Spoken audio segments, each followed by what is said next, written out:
The house was quiet except for the steady ticking of the grandfather clock in the hallway. Carlo lay in bed, eyes open, staring at the ceiling. Sleep had been elusive lately, as his mind wrestled with an unease that had been gnawing at him for months. Angela, his wife of 28 years, had become distant, emotionally withdrawn, always distracted. Conversations that once flowed easily between them had turned into awkward exchanges, punctuated by uncomfortable silences. Carlo had tried to ignore it, dismissing it as stress or maybe just the natural ebb and flow of a long marriage. But the nagging feeling wouldn't go away. There were too many late nights out, too many unexplained absences, too many times she had pulled away when he reached for her. Beside him, Angela stirred in her sleep, her breathing deep and even. Carlo turned his head to look at her, watching as her face twitched in response to some unseen dream. He felt a pang of sadness as he recalled the woman she used to be, the woman who had once made him laugh, who had shared his dreams and ambitions, who had been his partner in every sense of the word. Now, she was a stranger lying next to him. Then, she mumbled something, her voice so soft that he almost missed it. He leaned in closer, straining to hear. "Eric, please babe, not too fast. It's so big, I can't handle it." Carlo froze, every muscle in his body tensing as the words sank in. His heart began to pound, each beat echoing in his ears. He stared at her, trying to process what he had just heard. The words repeated themselves in his mind, over and over, until they were all he could think about. Eric. Not too fast. So big. He wasn't Eric. And she wasn't talking to him. Rage surged through him, hot and overwhelming, as the reality of her betrayal hit him like a ton of bricks. He could feel his hands trembling, not with fear, but with the sheer intensity of the anger that was building inside him. Eric is her close friend. How long had this been going on? How many times had she laid in this bed with him, dreaming of someone else? Unable to control himself, Carlo reached out and shook Angela awake, his grip on her shoulder tight. Carlo. "What's wrong?" she mumbled, her voice thick with sleep. "Get up," Carlo said, his voice low, almost a growl. Angela blinked up at him, confusion etched on her face. "What? Why? What time is it?" "Get up and pack your things," he repeated, forcing himself to sound calm even as his mind raced.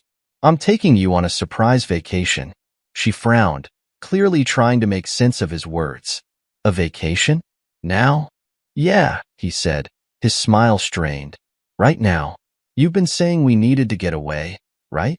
Well, here's your chance." Angela hesitated for a moment, then slowly, a smile spread across her face. "Really? A vacation? Where are we going?" "It's a surprise," Carlo replied, the corners of his mouth twitching as he tried to maintain the facade. "Trust me, you're going to love it." Excitement began to replace her confusion. She threw off the covers and jumped out of bed, heading for the closet. Carlo watched her as she pulled out a suitcase and began to pack, her movements quick and eager. She had no idea what was really happening, no idea that every item she placed in that suitcase was just one more step toward her own destruction. Angela turned to Carlo as she zipped up the suitcase. "I'm ready. Where are we going first?" Carlo took the suitcase from her, his grip firm. "You'll see. Let's go." He led her out of the house, the cool night air hitting them as they stepped outside. Angela shivered slightly, glancing back at the house as if she were leaving something important behind. Carlo opened the car door for her, and she slid into the passenger seat, still beaming with anticipation. He placed the suitcase in the trunk, then got behind the wheel. As they drove through the quiet, deserted streets, Angela began to talk, her voice bubbling with excitement. "I've been dying for a vacation. This is just what we need, isn't it? Some time away, just the two of us?" Carlo nodded absently, barely hearing her. His mind was focused on the plan he had started to form the moment she had uttered that name, Eric. The name alone was enough to send a fresh wave of anger coursing through him. He gripped the steering wheel tighter, his knuckles turning white.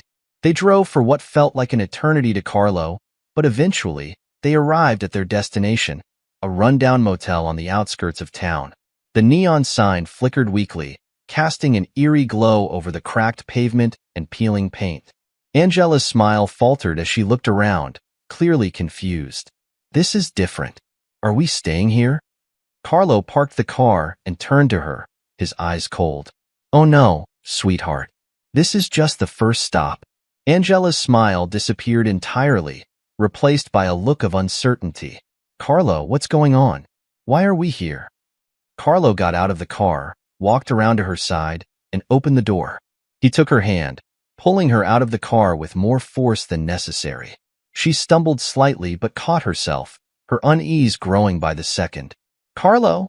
She asked again, her voice trembling now. He didn't answer. Instead, he led her to the room he had reserved earlier that day, guiding her through the dimly lit hallway and into the small, dingy space. Angela looked around, her eyes wide with confusion. Carlo, this isn't. He cut her off, his voice cold and hard. Why don't you ask Eric? The color drained from Angela's face. What are you talking about? Carlo took a step closer, his eyes boring into hers. You think I didn't hear you? Whispering his name in your sleep? Telling him how big his Johnson is? Angela's mouth opened, then closed, as she struggled to find something to say. Her mind raced, trying to come up with an explanation, a lie, anything that could defuse the situation. But she was too shocked, too caught off guard to think clearly. Carlo didn't give her a chance. Say hello to Eric, you bitch, he snarled, grabbing her arm and dragging her toward the door. You're going to see him right now. Angela yelped, trying to pull away from him, but his grip was like iron. Carlo, please, let me explain. It's not what you think. And I know Eric is not here. But Carlo wasn't listening. He pushed her out the door and back toward the car. She stumbled, nearly falling, but managed to stay on her feet. Panic overtook her, and she started to cry, the tears streaming down her face. Carlo, please, don't do this, she begged, her voice breaking. Let me explain. But Carlo's mind was made up. He opened the car door and practically shoved her inside before slamming it shut. The drive to Eric's house was short, but to Angela, it felt like a death march. Her mind raced with fear and confusion. What was Carlo going to do? What would Eric say? When they pulled up outside Eric's house, Carlo didn't bother to turn off the engine. He got out of the car, walked around to Angela's side, and yanked the door open.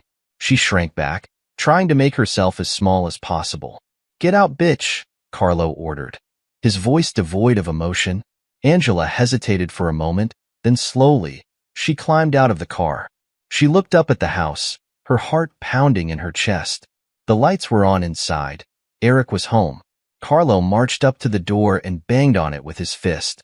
It swung open after a moment, revealing Eric standing in the doorway, his face a mix of confusion and fear. What the hell is going on? Eric demanded, his eyes darting between Carlo and Angela. Carlo shoved Angela forward, practically throwing her into Eric's arms. She's all yours, Eric.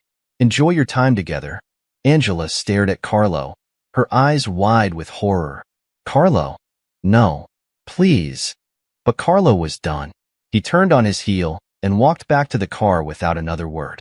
Angela tried to run after him, but Eric grabbed her, pulling her back inside. Let him go, Eric muttered, though his voice was shaky. He was just as afraid as she was. Angela collapsed to the ground, her sobs racking her body. Carlo got into his car and drove away, his face expressionless. He didn't look back, didn't care to see what would happen next. His mind was already on the next steps of his plan, the cold, calculated vengeance he would exact on both of them. This was just the beginning. Back home, Carlo paced the living room, his mind racing as he tried to make sense of his emotions. Anger, betrayal, and the desire for revenge churned within him, each vying for dominance. The betrayal had cut deep, but he knew that acting impulsively wouldn't satisfy the cold, calculated need for justice that was growing within him. This wasn't just about hurting Angela or Eric. It was about making them pay, making them suffer in ways they couldn't imagine. Carlo sat down at his desk, the room bathed in the soft glow of the desk lamp. He pulled out a notepad, the paper crisp and clean, ready to be filled with his thoughts. He stared at it for a moment, the blank page reflecting his turmoil. Then, slowly, methodically, he began to write. One by one, he listed everything he could do to destroy their lives. Financial ruin, social humiliation, emotional torment. Nothing was off the table. The words flowed from his pen like a venomous stream, each idea more ruthless than the last. He didn't just want to hurt them. He wanted to break them, to make them feel the same despair that had consumed him. The next morning, Carlo woke early, his mind clear and focused. The plan was in motion. He picked up the phone and made a call to a private investigator he had used once before. The man was discreet, thorough, and most importantly, had no moral qualms about the work he did. Carlo explained what he needed, every detail of Angela and Eric's affair documented. Pictures, texts, emails, anything that could be used against them. "I'll take care of it," the investigator said, his voice devoid of emotion. "I'll have something for you in a few weeks." "Good," Carlo replied, his voice cold. "I want everything." After hanging up, Carlo's next call was to his lawyer. He laid out the situation with a calm detachment that surprised even him. He wanted a divorce, and he wanted it to be as painful for Angela as possible. The lawyer, a seasoned professional who had seen his fair share of bitter separations, listened carefully. "We can start by freezing the joint accounts," the lawyer suggested. "That'll keep her from accessing any of the money. We'll also make sure that any assets in your name remain protected. With the evidence of the affair, we can argue for a larger settlement in your favor." "Do it," Carlo said without hesitation. "I want her to walk away with nothing." The lawyer agreed, and they began to lay the groundwork for the legal battle that would soon follow. For the next few weeks, Carlo played his part perfectly. He pretended that everything was normal, that he had forgiven Angela, even though every word she spoke grated on his nerves. He made a point to be kind, patient, and understanding. The change in his demeanor didn't go unnoticed. Angela was hesitant at first, but the more Carlo acted as though he wanted to work things out, the more she began to believe it. "Maybe we can start over," Angela said one evening as they sat down to dinner. She looked at him with eyes full of hope, unaware of the storm that was about to descend on her life. Carlo forced a smile, nodding as if he agreed. "I think that's a good idea. We've been through a lot, but I believe we can get past this." Angela smiled, relief washing over her. "I've been thinking the same thing. I want us to be happy again." Carlo said nothing, only reached across the table to squeeze her hand. Inside, he was seething. Every kind word, every act of forgiveness was just another piece of his plan.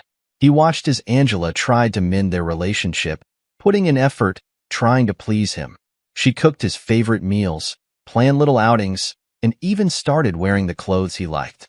All the while, Carlo knew that the day of reckoning was coming. Finally, after weeks of playing the role of the forgiving husband, the private investigator delivered what Carlo had been waiting for. A thick envelope was left at his office, containing everything: pictures of Angela and Eric together, text messages that left no doubt about the nature of their relationship, and emails that were even more damning. That evening, Carlo sat at his desk, spreading out the photos and reading through the messages. Each piece of evidence fueled his determination. There was no way Angela could talk her way out of this. She had crossed a line, and now she would pay. Carlo began his assault with surgical precision. The first target was Angela's social circle. With a few keystrokes, he carefully composed an anonymous email and attached the most incriminating photos and messages. He sent it to her closest friends, her family, and even her coworkers. He imagined the shock and disgust on their faces as they opened their inboxes, their opinions of Angela shattering with each damning image. "They've been lying to all of us," Carlo wrote, his words precise and cutting. "They've been using people, manipulating them for their own twisted games. You wouldn't believe the things they've been up to behind closed doors."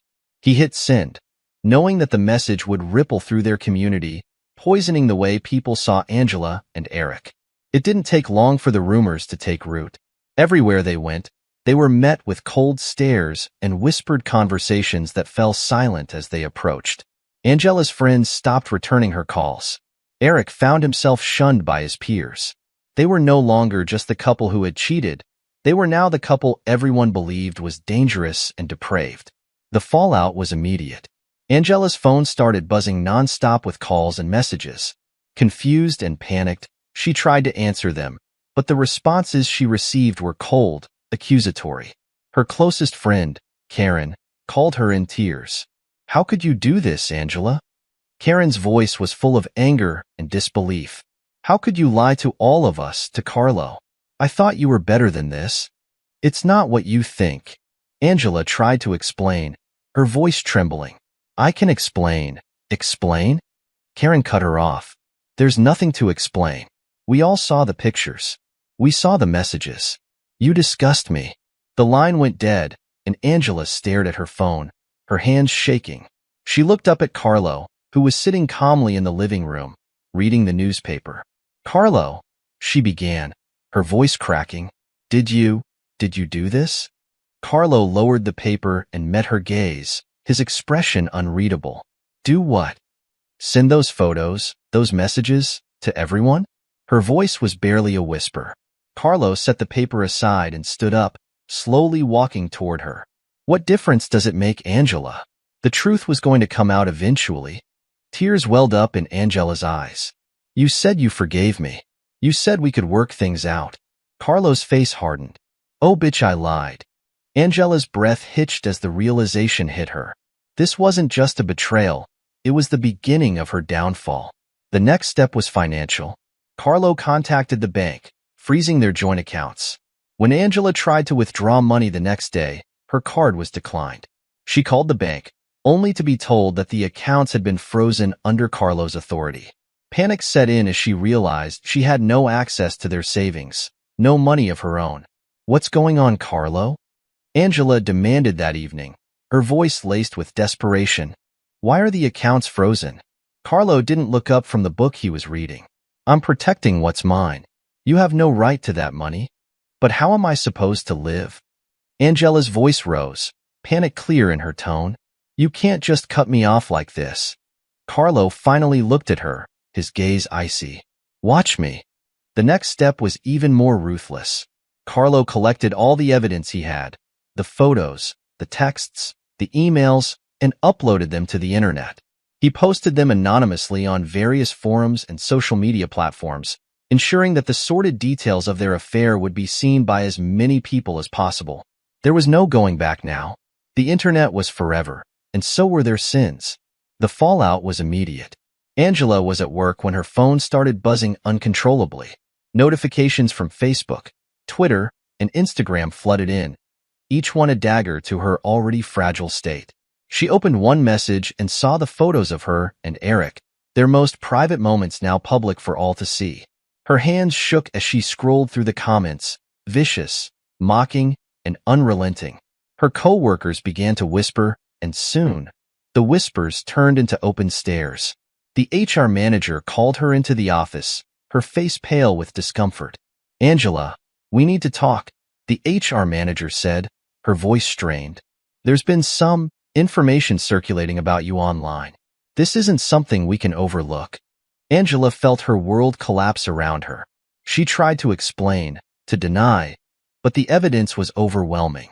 She was asked to leave the office immediately, suspended until further notice. The walk out of the building was a gauntlet of judgmental eyes and hushed voices. She could feel the walls closing in on her, the weight of public scorn crushing her spirit. The final blow was aimed at Eric. Carlo had gathered enough information on him to ruin his career. He compiled the incriminating photos, along with emails that hinted at unethical behavior at work, and sent them directly to Eric's employer. Within days, Eric was called into a meeting with HR. "We've received some disturbing information," the HR manager said, sliding a folder across the desk to Eric. "Care to explain?" Eric opened the folder, his face blanching as he saw the evidence laid out before him. He stammered, trying to find the words, but there was nothing he could say that would excuse what he had done. The decision was swift. Eric was terminated on the spot. Eric fared no better. As soon as the evidence hit the internet, his phone lit up with calls and messages. His boss contacted him, the tone in his voice leaving no room for argument. "Eric, this is unacceptable. HR manager also informed me. his boss said coldly. You've brought disgrace to the company. We can't have someone like you representing us. Clean out your desk. Eric tried to protest, but it was useless. His reputation was in shambles, his career destroyed in an instant. When he left the office for the last time, it was with a cardboard box in his hands and the knowledge that his life, as he knew it, was over. Back home, Angela and Eric sat together in stunned silence, the reality of their situation sinking in. They were pariahs, cast out from their community, their careers in ruins. Everything they had built, everything they had taken for granted, was gone. What are we going to do? Angela whispered, her voice trembling. Eric didn't have an answer. He stared at the floor, his mind blank, unable to process the full extent of their downfall. The future stretched out before them, bleak and uncertain, and the weight of their actions hung over them like a dark cloud. As the days passed, the isolation became unbearable. No one reached out to them. The phone calls stopped, the messages ceased. They were alone, cut off from the world they had once known. Angela couldn't leave the house without feeling the burning eyes of her neighbors on her. Eric's job applications were met with silence. They were both trapped in a purgatory of their own making. Meanwhile, Carlo watched it all unfold with grim satisfaction. He had done what he set out to do. He had taken everything from them, just as they had taken everything from him. He had exposed them, humiliated them, and left them with nothing. And yet, as he sat alone in the quiet of his home, he couldn't help but feel a hollow emptiness where his rage had once burned so brightly. He had won, but the victory felt strangely empty. He had destroyed their lives, but in doing so, he had also destroyed a part of himself. The question lingered in the back of his mind, haunting him even as he tried to ignore it. Was it worth it? Carlos stood in the ruins of what had once been his life, a life that had been shattered by betrayal and rebuilt on a foundation of vengeance. He had sought justice, and he had found it, but in the end, he was left with nothing but the ashes of his own bitterness. Angela slumped on the worn-out couch, the faded fabric a stark contrast to the luxurious life she once knew.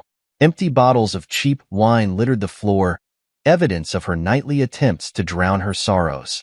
She took another swig, the liquid burning her throat, but it did nothing to numb the pain that had settled deep in her chest. Her phone buzzed on the table, its screen lighting up with yet another message. She didn't need to look to know it was filled with hate. The messages had been relentless. Former friends, co-workers, even strangers had taken it upon themselves to remind her of her disgrace. Each notification was like a dagger, twisting deeper into her already shattered soul. Eric sat across from her, staring blankly at the wall. His hair was unkempt, his clothes rumpled, a far cry from the polished image he once maintained. The weight of his failures hung heavy on his shoulders. After losing his job, he had tried to find work, but every door had slammed shut in his face. His name was now synonymous with scandal, and no one wanted to be associated with him. The shame was suffocating.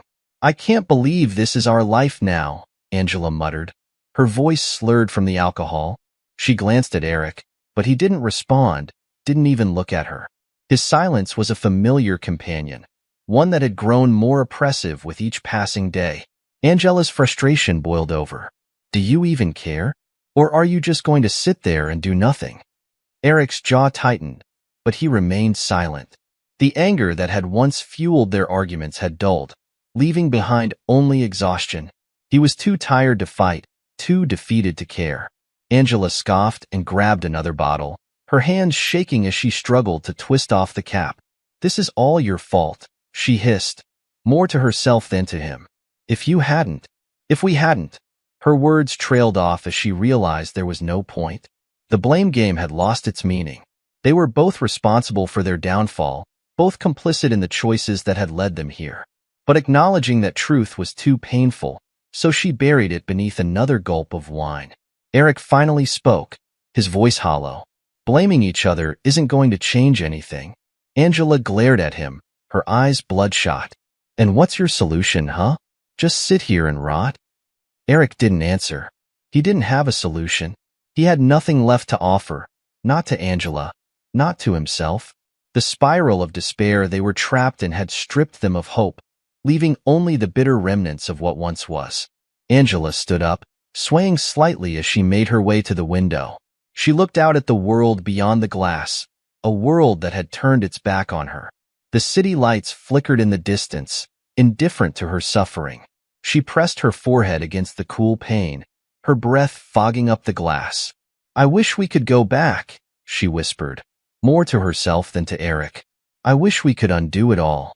But the past was an unchangeable thing, and the future seemed bleak.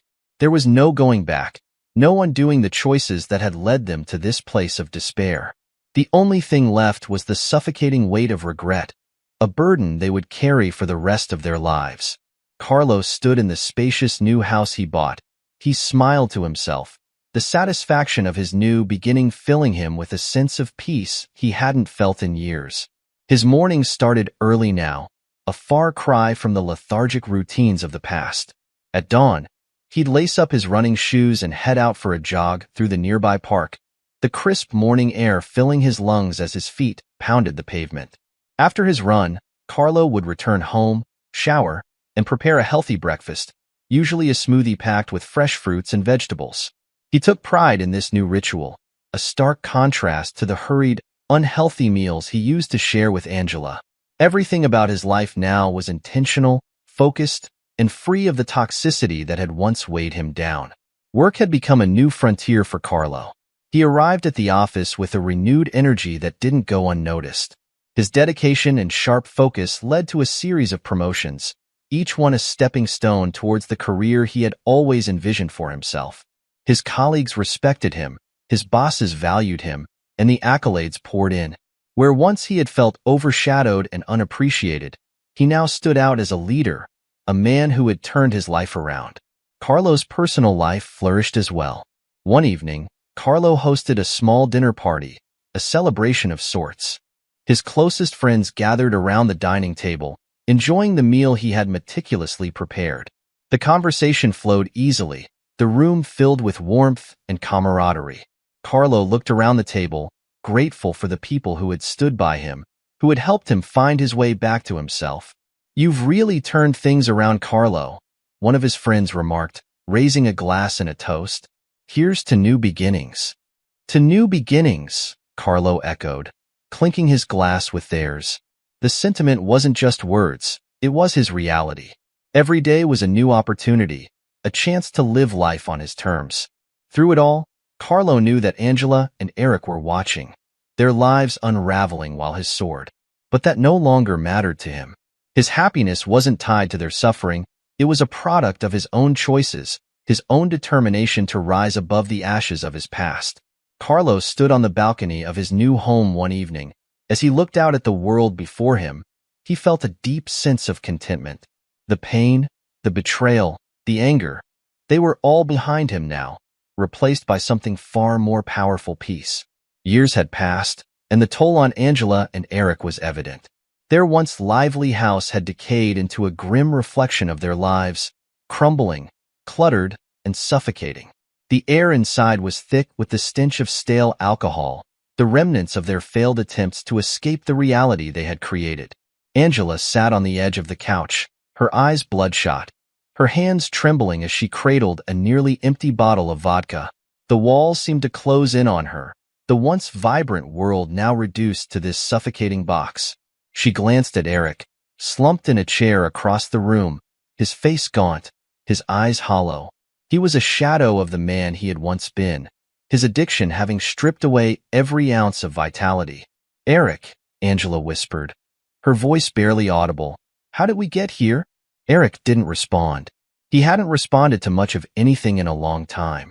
His mind was too clouded, too consumed by his dependency on the substances that had become his only escape. The silence between them was heavy, filled with all the words left unsaid, the regrets that now defined their existence. Angela's mind wandered back to the days when she had everything: a loving husband, a beautiful home, a career she was proud of. But those days felt like a distant dream, a cruel illusion that had slipped through her fingers the moment she betrayed Carlo. The life she had traded for a fleeting moment of passion with Eric had disintegrated, leaving her with nothing but despair. One night, After a particularly venomous argument with Eric, one that ended with shattered glass and shattered hearts, Angela found herself wandering the streets. The cold night air bit at her skin, but she barely noticed. She was numb, lost in the fog of her own self-destruction. She walked aimlessly, not caring where her feet took her, until she found herself standing in front of the old house she had once shared with Carlo. The house looked the same from the outside, but it was no longer hers. A new family had moved in, their laughter and warmth replacing the cold, empty shell Angela had left behind. She stared at the house, her vision blurred by tears, realizing just how much she had lost. The life she had once known, the man who had loved her, were all gone, and it was all her fault. As she stood there, memories flooded her mind.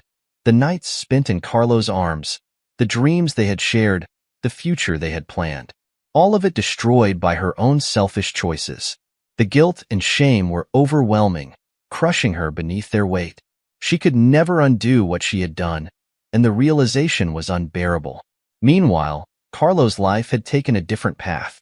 Free from the chains of his past, he had found love again with a woman who truly valued him. They traveled the world together, explored new horizons, and built a future filled with hope and joy. Every day was a reminder of how far he had come, how much he had grown since the darkness of his past. One day, as Carlo and his new partner strolled through a picturesque park, hand in hand, he couldn't help but feel a sense of closure. He had overcome the pain, rebuilt his life, and found happiness again. The past no longer held any power over him. But for Angela and Eric, the past was an inescapable nightmare. Angela returned to the apartment that night, her heart heavy with the realization that the life she had destroyed could never be reclaimed. Eric was passed out on the couch, oblivious to her despair. She looked around at the wreckage of their lives, at the man she had once thought she loved, and knew there was no redemption for them. Carlo's revenge was complete, though he no longer thought of it as such. He had moved on, found peace, and left the wreckage of Angela and Eric's lives far behind. They were haunted by their choices, forever trapped in the ruins of what they had once believed was worth everything. And as they languished in their despair, Carlo flourished, his future bright, and the ghosts of the past finally laid to rest.